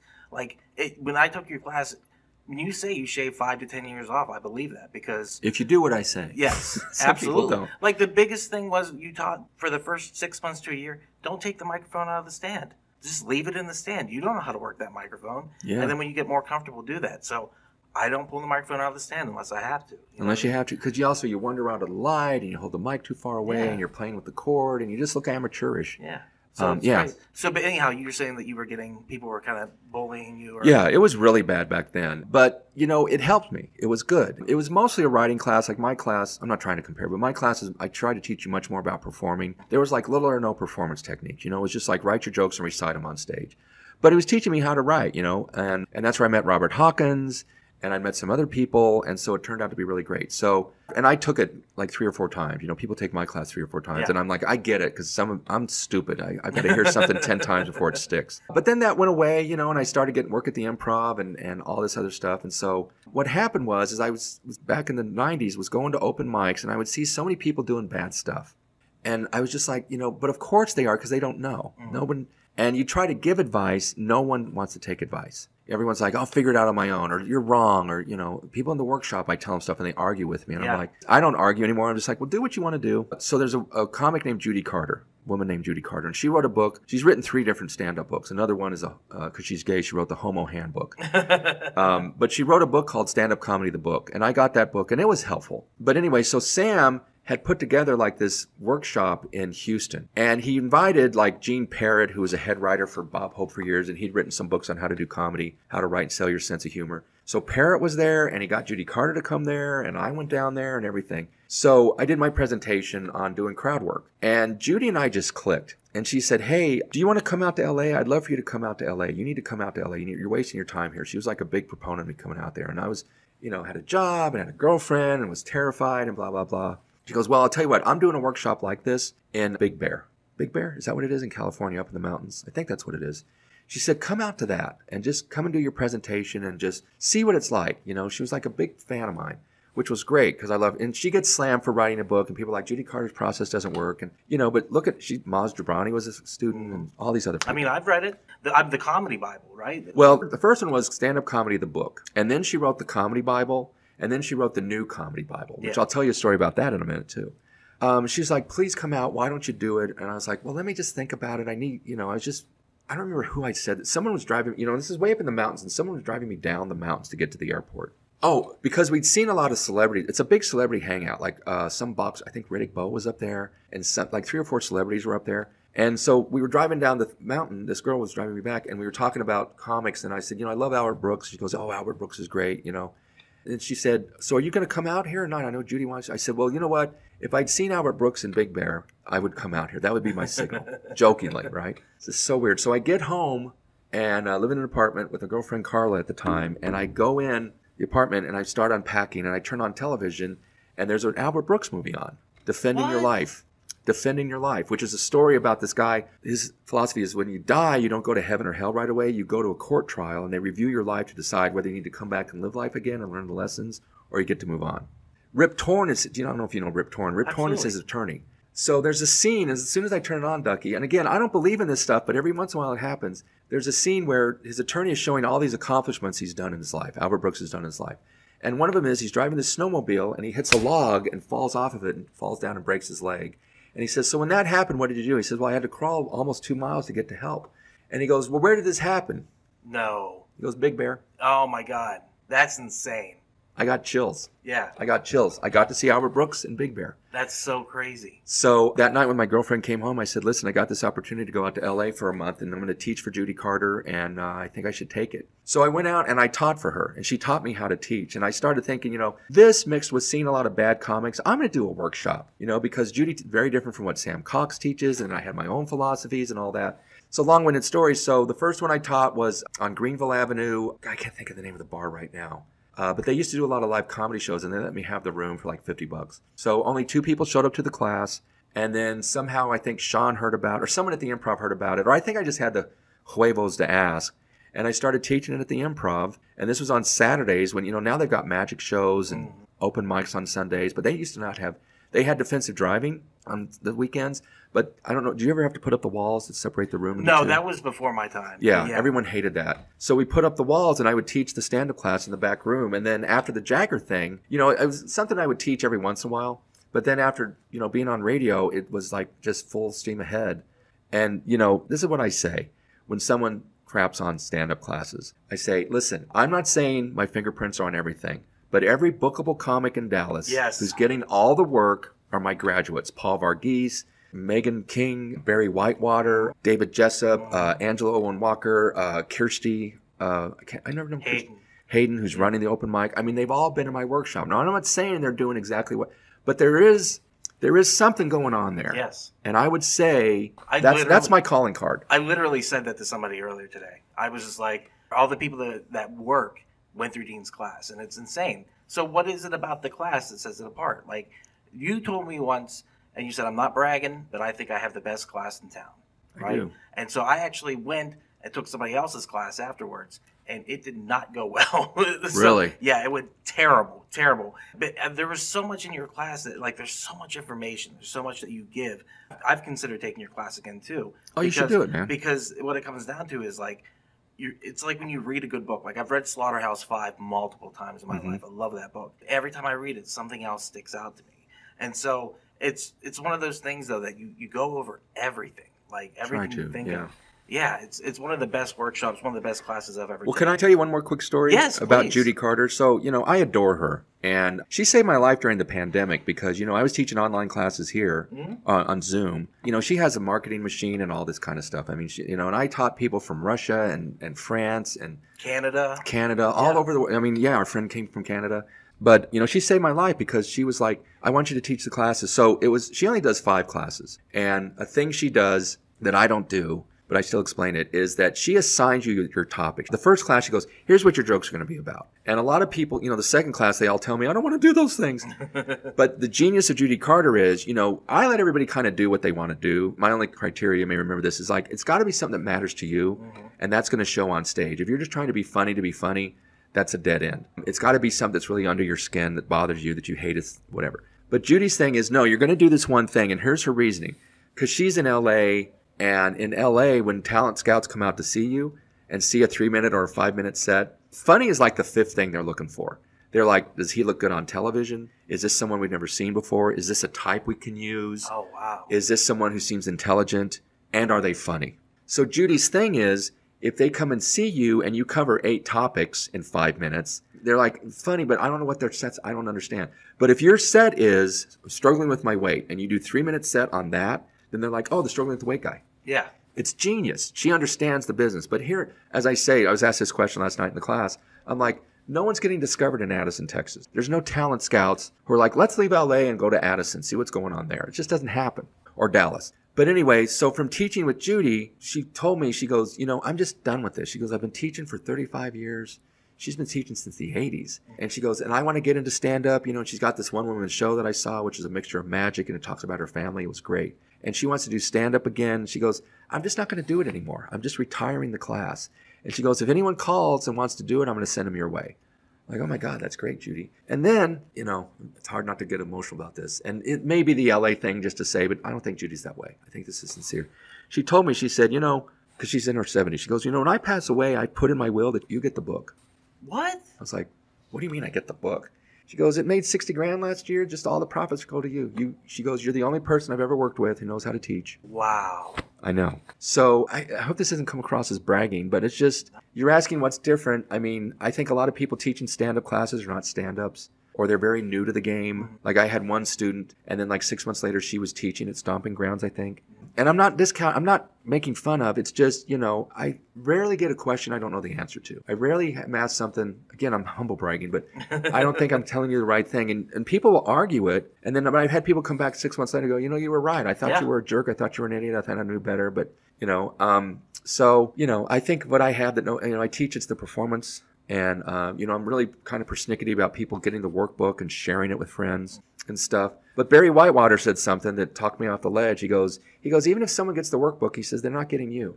He says the workbook is very cut and dried, but unless you explain some of that stuff, no one's going to get it anyway. And even when you do explain it, it takes them 3 times to get it. Not that I'm purposely making it hard, but Ducky, it's hard. It looks so simple because you're here at the club. You see all these guys and girls go up and they're hilarious. And they're just standing there and talking, and you're like, well, I'm funny with my friends and family. I could replicate that on stage, but it's not the same. It's the elusive obvious. Yeah. The elusive obvious. It's so different, but I love it. It's so much fun. Are you going up? Are you doing stuff? I haven't went up during Christmas, during December. I went out as Santa Claus and did a clean Santa Claus set. I love that. Yeah, so I went to as many open mics as I could, and I just wanted to do it to bring joy. Yeah, it was practice and it was fun, but like I started the set super clean, and my problem with my set is it's super dirty because I made the same mistake every comedian usually does, which is I want to get all this dirty stuff out, and it's terrible, and I know that now. And so I'm working on a clean set. But for the Santa set, it was clean, in the window at the end. Yeah. And then slammed with like a kind of a dirty joke at the end. But it worked. And so it really worked. But like working clean is hard. Like it's really hard. Like you said, people come up to you 6 months later and say, hey, I was wrong. This is me saying that to you. because you taught that. But I knew that the whole time that I was like, I should work clean. But I had a friend say to me, he goes, you're never going to get booked. I go, I know. I said, from working dirty? Yeah, I said, I know. I said, for me, this is all just getting over stage fright at this point. But now that I'm over a year in, I realize like, hey, maybe there is the possibility of getting booked. Maybe I need to go start working out a clean set. And like the challenge of it is so amazing because when you get to something like the twist, and then you get to the punchline, coming up with a clean version of that is good. And like my set's not terrible. I begin the first 3 minutes talking about my weight because something you taught in your classes, people's perception of you when you get on stage, you got to address it right away. Mm-hmm. So I'm a big guy, 300 something pounds, right? So the first thing I say is either it's weird. I begin with that because you're very big about using emotion words. Yeah. And then I go into it. Or I say, hey, everyone, my name is Duck, and I suffer from anorexia. Nah, I'm just fat. And then I go into it. I'm so fat I walked up here like a parade float. I just cursed. But, like, that's the thing is I address it. And so many comedians don't address, like, what the audience is thinking or what you look like, like what you're wearing or your shoes cheap or whatever, you know what I mean? Yeah. So I think it's fun, though, to address it. And there was something that was really amazing. I was talking to a comedian called Ryan Joseph, but he's really good. He's really good at dark, like very smart. Is he local? Comedy. No, he's in L.A. right now. And he said about perception, he goes, I didn't realize, like, when I was on stage telling these jokes, what the audience thought of me. But what they thought is I'm dumb. And I had to start to play into that. Yeah. And become the dumb person on stage. So I say these jokes, and he's not like conceited or anything, but he knows his jokes are good. But he acts like he's stupid, and that makes the jokes land. Yeah. It's insane. So one of the things I've struggled with is finding a stage persona, and I always say that. Mm-hmm. And so many people told me just be yourself. Right. And get up there and just be genuine yourself. So hopefully it'll come with time. I know that sometimes that takes time. Some people are lucky and they get it right away. But, that's something I've struggled with. So I would say, it's a thing I always heard is you got to find your voice on stage. I'm kind of making this up, but I only think there's like 12 topics that work in comedy clubs. Something that's too vague or something that's too out there. It's really hard to make that. The big things are relationships, dating, family, childhood. I don't know what the 12th, I always say 12, and I need to sit down one day and go, there's actually 22, or there's actually only 8. But there's really only so many topics that work. And so the problem we all have is, how can we talk about a topic that's, every topic's way overdone, but how do you bring something fresh to it? And so I used to wonder, well, what is my voice and what am I doing and da-da-da-da. And then the thing I started to notice, because I was very lucky to get to work with a lot of comics, like Brian Regan, for example. Brian Regan off stage is the same guy he is on stage. Like, he doesn't put on this persona. He's just bigger. He's just himself, but it's magnified. Because he's kind of a, have you ever talked to Brian or anything? No. Greatest guy in the world, very sweet, but he still kind of does that Brian Regan-ish thing when he's off stage. And then I would talk to other comics, and ones I really like George Lopez. You know, George on stage is just George Lopez heightened. Mm-hmm. He's not putting on this armor or this voice or this different character. Now, your friend figured out that he needs to be done with that. So I'm not saying that stuff doesn't work. Like Larry the Cable Guy, I think off stage is a very intelligent guy, from what I've heard. But he plays that dumb hick guy, right? So you got to figure that out. This is part of the reason you got to go up for a few years to figure these things out. Over audience, again and again, you kind of begin to see a pattern. But my big thing is, I think I said this in your class, but I think finding your voice is crap. Because I think what it does is it makes you think of, how can I create this thing that I'm not? You know, there's something about me that I don't realize, and I've got to do more of that. And I think it's a fool's errand in many ways, because you've seen this, people on stage, they're one way and then they get on stage and there's something else entirely, and it's not working. I mean, if it's working, that's great, but it's not, you know, it's like almost an actor's approach to stand-up. So my big philosophy, when I thought a long time about this, I think everybody already has their voice. Because if you're funny with your friends and family, you're already a funny person. Now, funny off stage isn't on stage funny. There's that issue also, because you got to structure it. And, you know, I'm not a big fan of telling stories unless you're the headliner, because the audience, you know, a story takes you on a 20, 30, 45-second journey before there's a punchline. Right. And making the audience pay attention. And they didn't come to see you. They came to see Dave Chappelle, and they got to sit through your lame story about your grandma. It's too much to ask. If you can make that story funny every 12 seconds, that's one thing, but usually it's not. Yeah. You know, what you've got to think of is, well, what do I do in my life that makes my friends and family laugh? I don't need to write jokes about that necessarily, but, you know, that's when I'm funny. What is the thing is it my point of view? Is it the way I carry myself? Whatever it is. But I really do think at the end of the day, you just play a bigger version of yourself. You play a different, but when Aaron first started, he did a lot of imitations. He did like Ray Romano and this other stuff. And I don't know if I told him or Chuck told him or came through Paul, I don't know. But we all had this thing we wanted to tell him, and eventually heard it was like, you know, you're good at that stuff, but that's not you at any point. Like, the audience doesn't know who you are. You're just a guy, you know, when you're done set, you're just a guy who does imitations. And is that bookable? Well, we've got 500 of those. And that's when I think Aaron shifted. I hope it doesn't mind me telling this story. But he shifted. I think Aaron's a fantastic comic, but he doesn't do that stuff anymore because, you know, there's a phrase I use, hiding behind your material. People who are hiding behind their material. And that's what I think a lot of this is the reason people are dirty at first, is it's so much easier to tell a sex joke than talk about how you're going through a divorce. It's so much easier to do some kind of body function thing versus talking about how you are going through something emotional. It's easy to hide behind your material. So that's my thing about the voice. I'm sure other people would go, no, you're wrong. And, you know, if I'm wrong, I'm wrong. But that's been my lesson I've learned over time, is from hanging out with great comics. On stage, they're just themselves. Yeah. It's the same person. They have material that they've honed and everything, but it's just them exaggerated, heightened. They're just a little bit bigger version of that. So you don't have to create and that's why, you know, when I got started, everyone was like, it's going to take you 5 to 7 years to get good, 5 to 7 years to find your voice. Now, I don't think 6 months is when you're going to find all that stuff, but I think if you go up, you know, and we talked about how many open mics there are in Dallas, if you go up 2 or 3 times a week and different clubs all the time don't have a home club, you know, people will have a home club and they get good at that room, but then they can't work anywhere else. That's a mistake. You know, do all the crap, but you're trying to find your voice. And one of the ways you can do it, no one does this, is after the show, hang out and talk to the audience. This is what Paul Varghese does. You know, he still does this today. When he's done, he'll say, hey, I'm going over to Pete's. It's closed now, but I'm going over to Pete's. You guys want to come over and have a drink? Come on. Or after the show, at the back door, he'll hang out and he'll have an audience of 6 or 8 people, and he'll talk to people and get their emails. And I'm going to friend you. But part of the thing is, when you're talking to people after the show, I don't know exactly how to do it, but find out, you know, they're like, we love you. You go, oh man, that means so much. Thank you. What did I do? What did you like? And if you start hearing this thing over and over and over again, like, you know, you do this crazy voice. I love that crazy voice. Now you're beginning. So that's you exaggerated. You got to use the crazy voice more on stage. And you've seen this, Ducky, how many people, headliners or features, who come in from all over the country, and they just have this little thing they do that, like Jim Gaffigan, for example, his thing is he self-heckles. Like he'll do like 10 bacon jokes and go, if this guy does one more bacon joke, we're going to leave.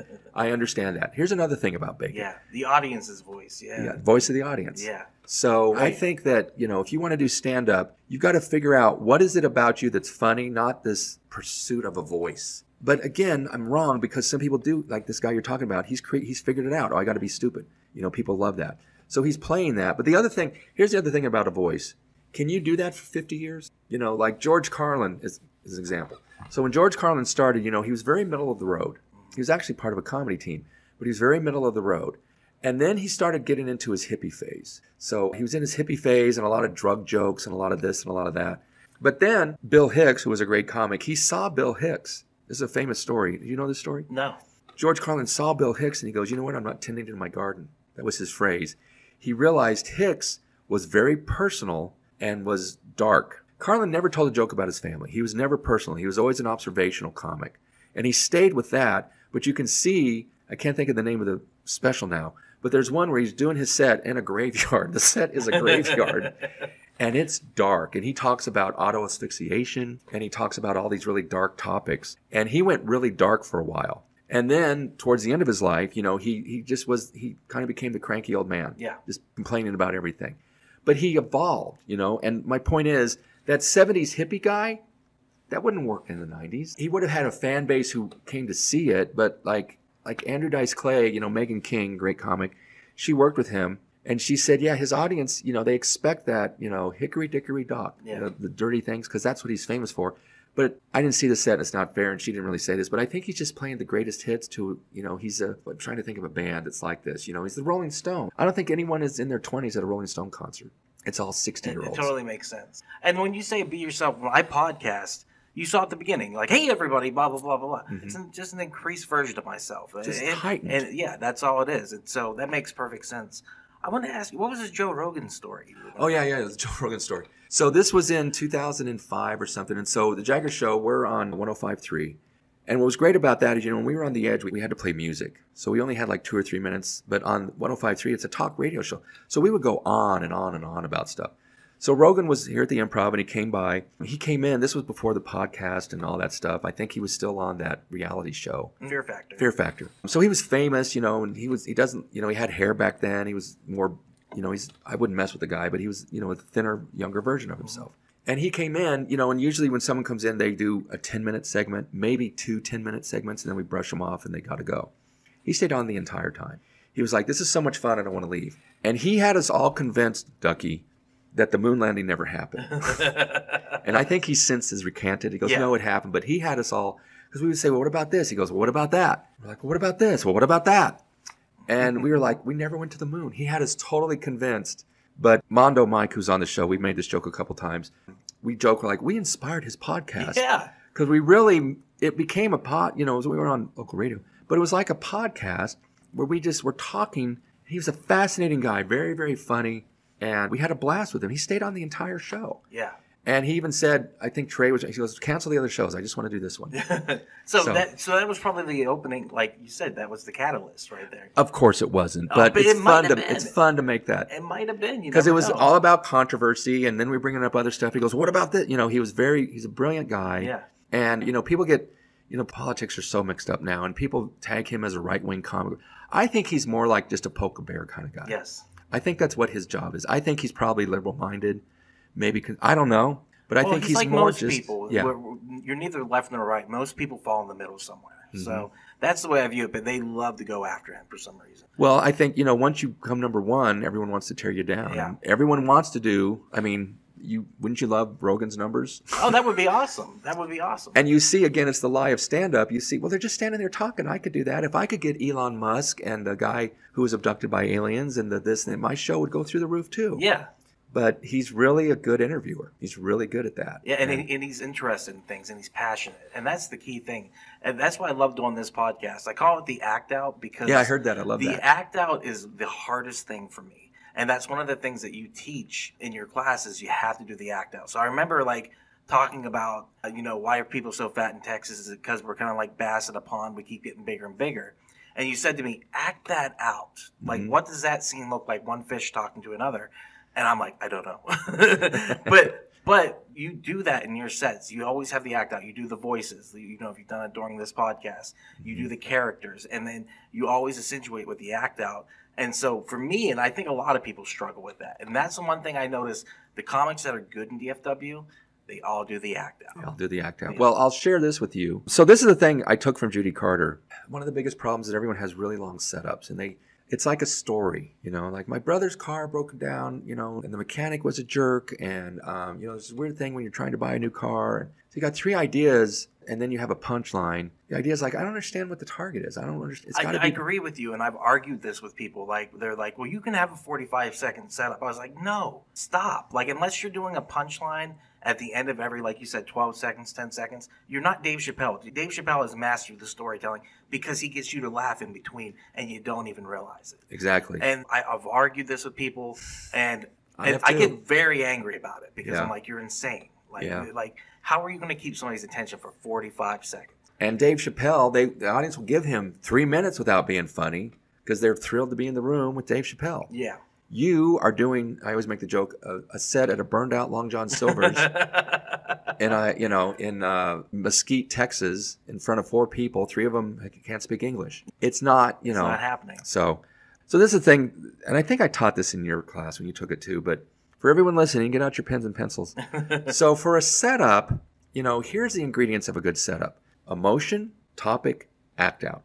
Rinse and repeat. Do that again and again and again. Now, I know when I say that, your first objection is, well, won't the audience see the pattern? No, they don't see the pattern. Just as the example I always give, you know, movie scripts have a pattern.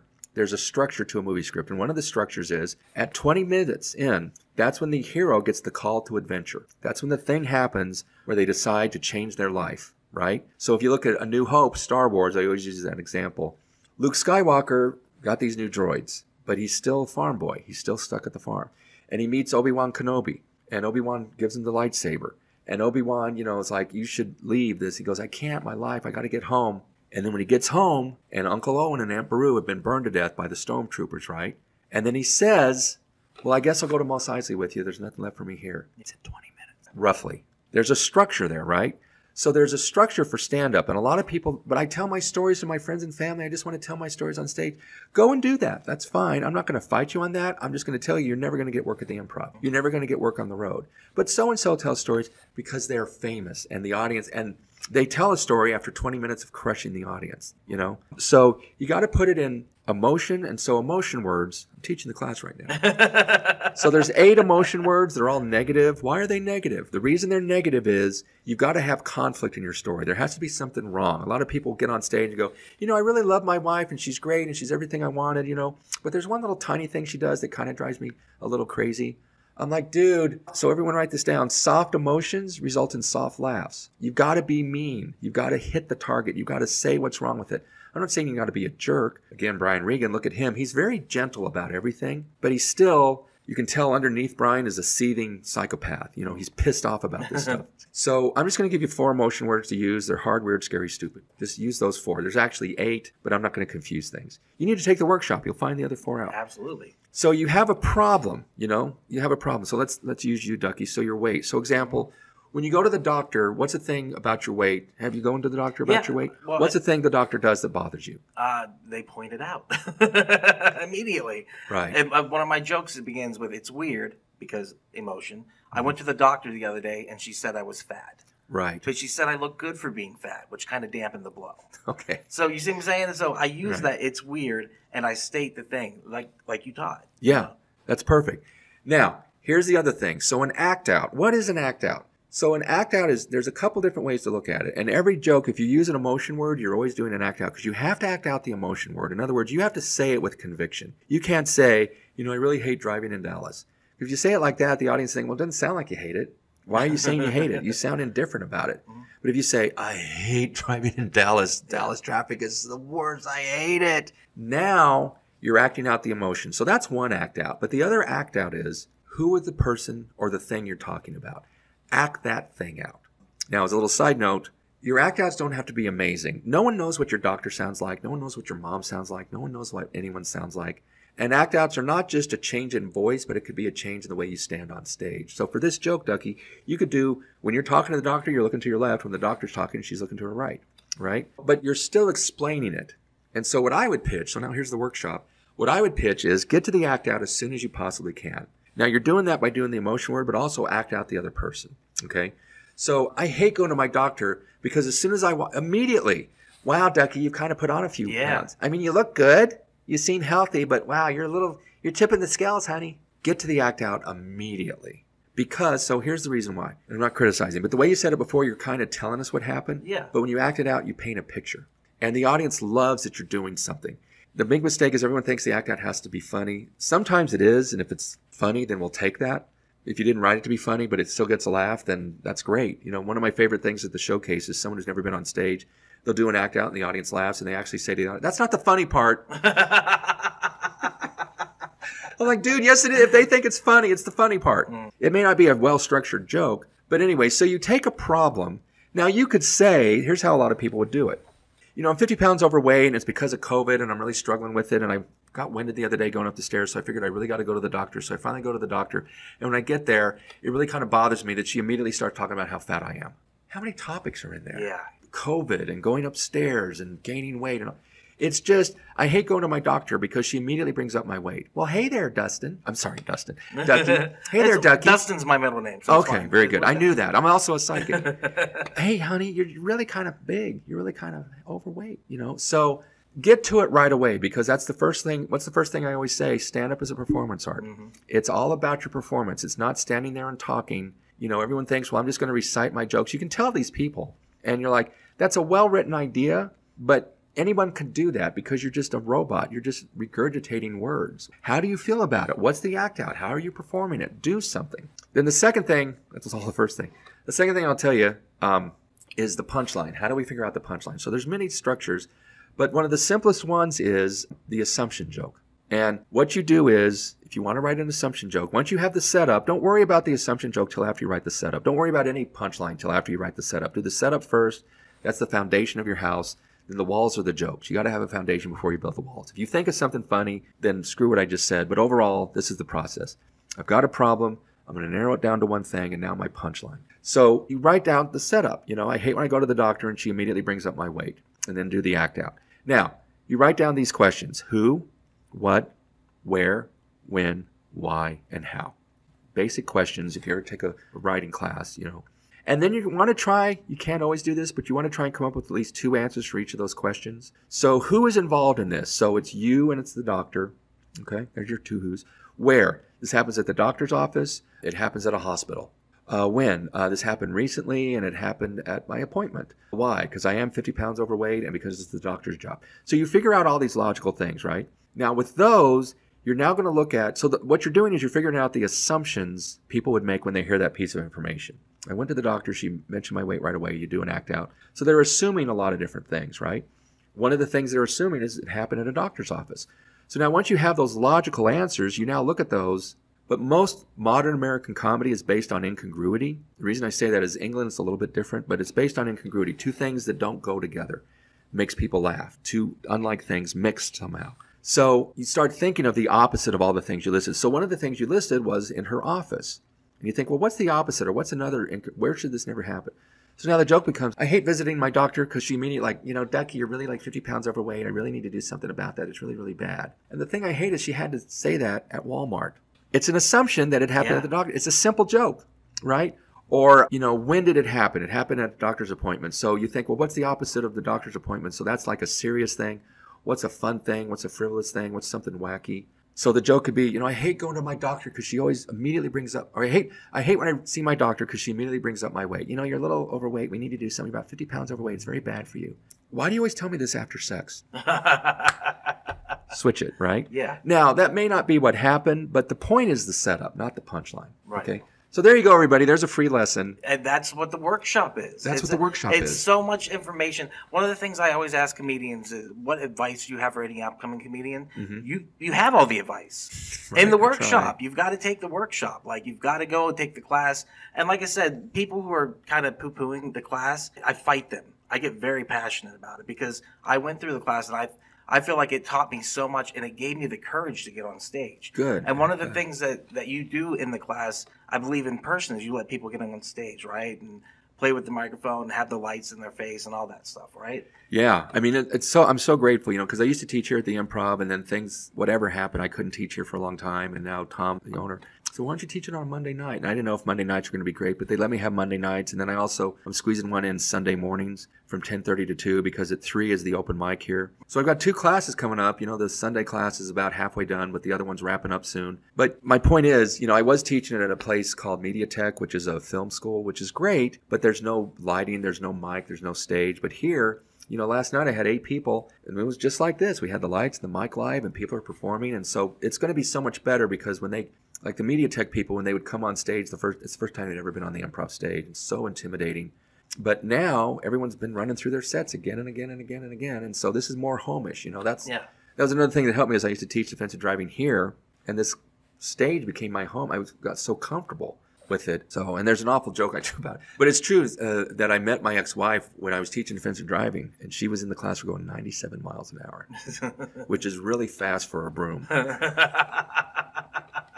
That's awesome. It's awesome. And I told my son that, and then he went and told her, and I know. And it is what it is. But anyway, the point is, he said that he told her. I was like, Logan. And he goes, no, she thought it was funny. Yeah. So I have her permission. There you go. Yeah. And that's what you need. I mean, seriously, sometimes like what I call privilege in comedy, like you were talking about, you have to set up, you had the person who was the lady was telling Mexican jokes. Right. You've got to set up why you feel like you have that privilege, or do you have that privilege to say certain things. Yeah. And so, like with my comedy, I think I've told you this before, my ex was trans, right? Mm-hmm. So I tell trans jokes, but I also have an insight, and I try not to tell them from her perspective. I tell them from my perspective. Right. The audience just isn't ready for trans jokes, though, I think. It's a touchy subject. So when I tell those jokes, people are just like, oh, that's very uncomfortable waters. Yeah, I know. But remember like 20 years ago how gay marriage would just like pitchforks and torches people would get so, and now everyone's like, oh yeah, they're gay. Like I know there's still people who don't like it, but even the Pope, you hear the Pope recently, he goes, well, it's a sin, but it's not bad. Yeah. Like where were you in 1910? And it changed rather quick, which was nice, I think trans will go that same way. It's just people, but here's one of the rules of comedy. Here's what most people make the mistake of, is they say, you know what's wrong with gay people? You know what's wrong with black people? You know how stupid this group is or that group is? The problem with all women. And so I think that's part of the problem, is you make a generalization that everyone is that way. That's part of what fires people up. So there's a world of difference between going, like a stereotype is, black people are always late. There's a difference between that and saying, it's hard to have a friend, he's always late. I'm like, why are you always late, man? What's a black guy thing, dude? So now I'm talking about my friend who's black, and he admitted it. I still don't know if that's always going to work, but that's much better that it's, you have the right to talk about your personal experience. And again, with this student, she was making these Mexican things, and in her heart, she's very sweet. I don't think in her heart she meant anything, but I was just told her, and Barry Whitewater was here with me last night, and he agreed, you're like a cute little white woman, and it looks like you're slamming all Mexican people. And she goes, but I used to date. I said, well, then do jokes about that. So this joke, you got to have permission to tell this joke. Yeah, absolutely. Because who's the one? Somebody. Anyway. The point is, you'll see somebody who gets away with it, but you got to realize you're not a headliner. You can't do things that headliners do. And let me ask you this. Does the Improv ever have people walking because they're offended by the shows? Exactly, yeah. Absolutely. Does that happen a lot still? Absolutely. Really? Yeah, absolutely. And that's something that people talk about a lot, is their fear of walking rooms, what I mean? Or walking guests, No one wants that to happen. Everyone wants to have a good time and laugh, Yeah. So it's just one of those things where, it happens quite a bit. With these comedians, there's a lot of comedians who do that. Because my personal opinion is 45 minutes to an hour as a headliner is perfect. More than enough. That's enough. But anything more than that, you're really challenging the audience to be funny after that, because they've already watched a host and a feature, and now they've got to watch you. And that gig is completely different. I know. I don't know because I've never done it, but it's very complicated, especially with check drop and everything. Yeah, and they've already dropped the checks. There's last call, and now they got to sit there another half hour and can't eat or drink. Yeah, it's a very complicated job. It's a big ask. Do you still have people who come to see the headliner and they walk them? Yeah. Yeah, it's amazing to me. Yeah, it's insane. Bob Saget, who's really a sweet guy, and sorry he died so tragically and everything, but, I worked with him once, and he's filthy. Dougie, he's filthy. But his audience they grew up on Full House where he was America's dad. And he even addresses it right away. He goes, just so you know. And he mocks people. And I think, Bill Hicks, again, you know who Bill Hicks is? Oh, absolutely. Yeah. There's a special about him called Life is a Roller Coaster. It's an amazing special. It's an amazing special. Yeah. But a couple comics, I can't remember who, but they talk about how he liked walking the room. Yeah. Because he had a Jesus complex. He had this is the truth and you need to hear it even though it's going to hurt you. And I saw him many times walk a room. I don't know if I ever told you this story. There's a great story. Here at the Addison Improv, I came to see him one night. It wasn't a corporate event, but it was around Christmas time. And 70% of the room was Exxon. It was a big corporate event, and they came here to see Bill Hicks. He's on stage, Ducky, and he's just, he's very smart, but he starts dying really bad. And he sits on this stool. I think it's the same stool. And he just takes a draw of a cigarette. He goes, I can tell y'all don't think I'm that funny. But I will tell you this. I've never told a joke that wiped out an entire coastline. It was right after the Exxon Valdez spill. Comics, we fell to our knees, not only because it was so funny, but the guts to do that. And what a genius line. I never wrote a joke that wiped out an entire coastline. Yeah. And he just took a draw off a cigarette, and he just kept going. That's another great lesson. Here on this stage, I saw Jerry Seinfeld bomb. Oh, wow. And just to put this in perspective. So this was before the Seinfeld show. He was big for being on The Tonight Show so many times. Seinfeld hadn't even been started. But he was here Thursday through Sunday. And Thursday there was one show, and then Friday, Saturday, 2 shows, right? So the Thursday night show, he shows up, the room is packed, and it wasn't even this big back then, they've expanded it.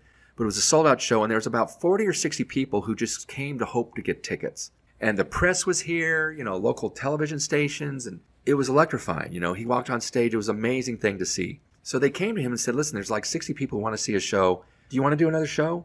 And I think in his contract, he got paid X number of dollars per show. It didn't matter what the attendance was. He was going to get, another, I'm pulling this out of my, he's going to get another $5,000 for doing another set or whatever. So he agreed. He's like, yeah, let's do it.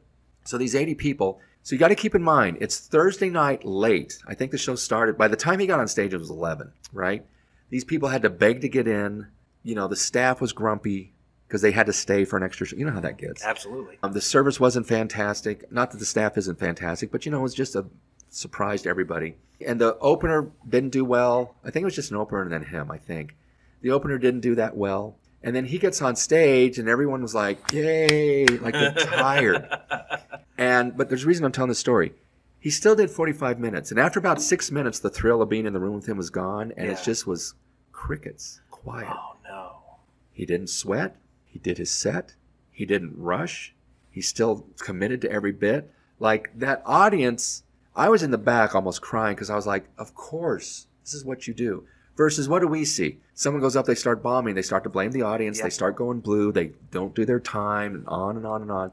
He's a comedy god because he's got 10 million other shows. He knows he's funny. And this just was a bad call, and it's going to roll off his shoulders, and he's still going to give him a show. You guys wanted to see a show? Here's the show. And it was life-changing for me. I was like, that's one reason I love that guy so much, is it didn't bother him at all. His armor cannot be penetrated because he just knew, I'm sure, enough bad sets over time, he realized, and he's best friends with Leno, and Leno, I'm sure, would do the same thing. They didn't bring it up. They didn't talk to the audience. They didn't try and do crowd work. That's my go-to. If I do 2 jokes don't work, I'm like, so where are you guys from? Yeah. You're good at it, though. That's one of the things, like, one of my favorite times seeing you on stage, the way you ended, you were talking to, right there, table 1. You were saying to them, like, how long have you been married? When's your anniversary?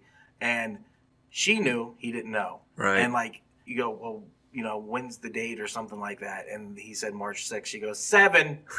And, I remember that. And you were just like, and you made the nod and you got off stage because you were like, there's nowhere else to go. You know what I mean? Because they've already, because of the crowd work, created the ultimate punchline on their own. So you just took a bow basically and left. Yeah. And it was knowing when to leave gracefully because it wasn't going to get any better than that. And so, but I love that. Like, crowd work is really hard. Like, it's very scary to me. Yeah. I've talked to comedians who welcome hecklers. They want that, I've talked to comedians who have the same fear as me. The first time I was heckled ruined the rest of my set because I was just thrown off. And all the lady said to me was chicken. And it threw me off. Yeah. And at that point, I was just like, oh, I can handle this if I get heckled. And I do what you teach, we're giving away all the secrets. Right. But, like, I do what you teach. I'm not going to say what it is.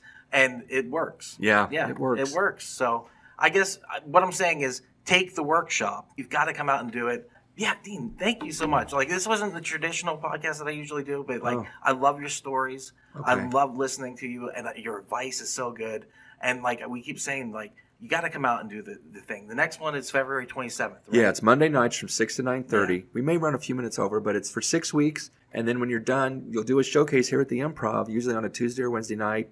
You know, if you do what I say, hopefully you'll write 8 to 10 minutes. So you'll have plenty if you decide you want to do this after that night and go out there. You'll have an act to, you know, build off of.